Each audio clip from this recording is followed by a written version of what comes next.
পাকিস্তান ভেবেছিল আর মাত্র ১২১ run, match তো ভাই হাতের মুঠাই।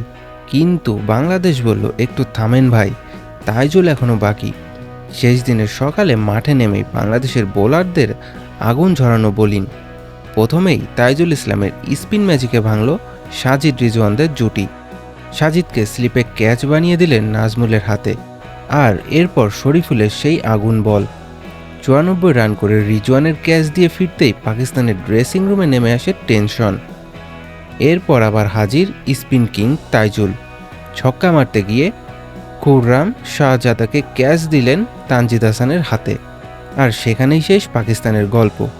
৩৫৮ রানে অল আউট পাকিস্তান। বাংলাদেশ জিতে গেল ৭৮ রানে।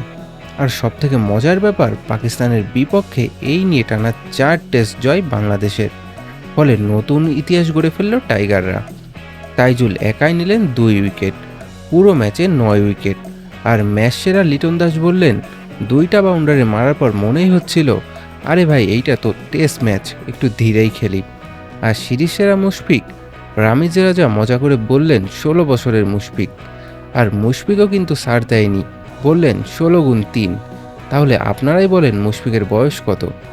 বাংলাদেশ এখন টেস্ট চ্যাম্পিয়নশিপে ভারতকে পেছনে ফেলেছে। টাইগাররা এখন শুধু জিতছে না, ইতিহাসও লিখছে। ভাবা যায় বিষয়টা।